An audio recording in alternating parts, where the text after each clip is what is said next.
Hey parents, Mrs. G here. I'm here to talk to you guys today, not your kids. I want to discuss something that is important to me to make sure families can understand, and that is facial expressions. So, children 3 and under and your infants, facial expressions are huge. It's so important for your kids to understand these expressions. There are some awesome books and things you can do to work with your child to make sure they're getting this.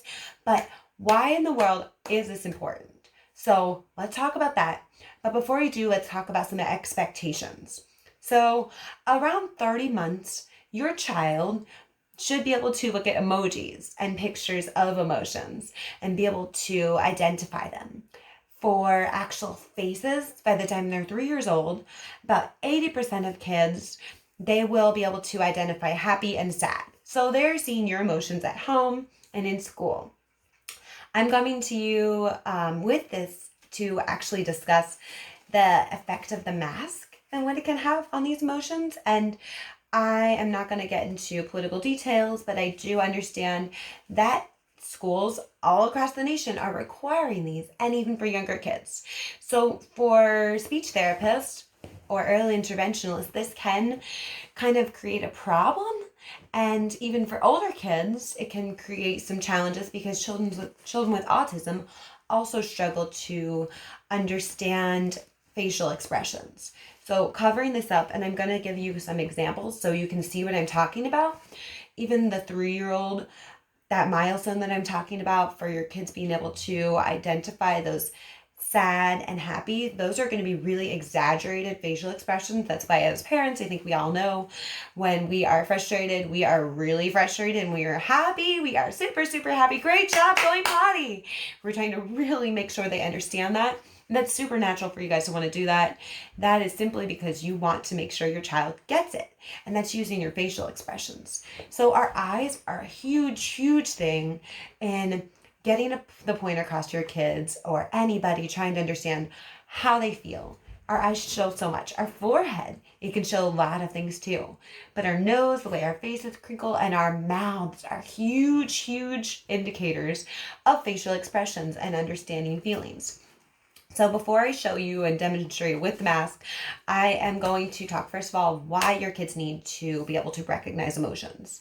So recognizing is great. First of all, it allows them to get cues and how they should react based on how somebody else is reacting. It teaches them to be empathetic. Another big, most important thing is to help them communicate. Once they can see these facial expressions and understand them, it helps them not just communicate, but regulate their own emotions. So it's so important. So let's talk about this. Definitely seeing this all around, and let's put it on here. I'm going to show you. So I'm actually going to make the facial expression with the mask on first. So I'm going to show happy. Okay, I'm happy, and I'm going to talk to you through it. So I'm so glad to see you. I'm really happy. I'm trying to demonstrate this emotion to you guys. Let's be really happy. I am so happy you're here. It almost looks a little scary because I'm trying super hard to make sure you know I'm happy. So let's take this down. Happy. I'm really happy. I'm genuinely happy you're here. You can give that great emotion in your eyes and really talk to them and make a connection through your smile and your mouth and your gestures.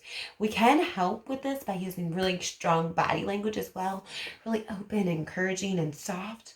But you can see the difference. I'm just going to keep talking and demonstrating happy, my big cheese smile. And this is the creepy one. I'm trying really hard to be happy. And here you go. So again, back and forth. I just want you guys to understand the differences. You can kind of really see them as I talk and try to look at some of the changes. One thing you're going to notice too, with the mask on, you don't see any sort of movements in the mouth, especially if you're pushing that nose thing on. You're not going to see any movements in the mouth much. You're just seeing when I'm talking. So that slight little and if I'm talking a lot and loud. So let's do math. I am so mad.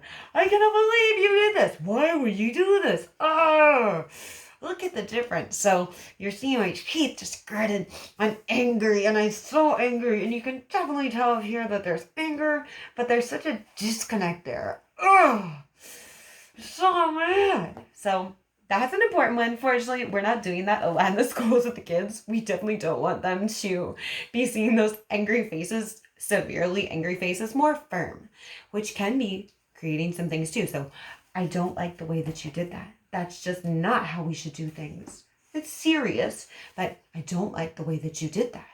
You're showing some of those emotions while still what you're losing in that is you're seeing the angry eyes, and the frustration, but you're not able to match it with that more pleasant mouth. Like, I'm frustrated, but I'm still trying to show you that I like you and I care about you. And then maybe surprised or shocked.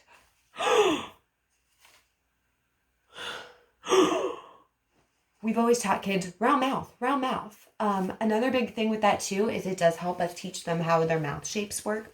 So that's going to translate into different sounds your child makes, and their development of their sounds may be a little bit different.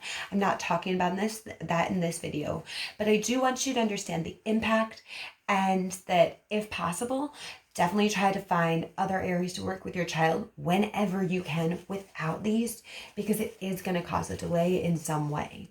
So just be careful, know what you're going into, and know the pros and cons. There can be helpful things, but there are also things that are not always helpful. So I want you to be aware. It's really important. All right, guys, so questions, comments down below. Of course, I'm happy and here to help you guys. If you are looking for a way for younger kids 3 and under to work on these emotions, and you are stuck in a situation and you're not sure you want to wear this, or you want them to, but you want to work with them otherwise, the book Make a Face is amazing. It's something I was introduced to by my mentor years and years ago. I used it way before the pandemic.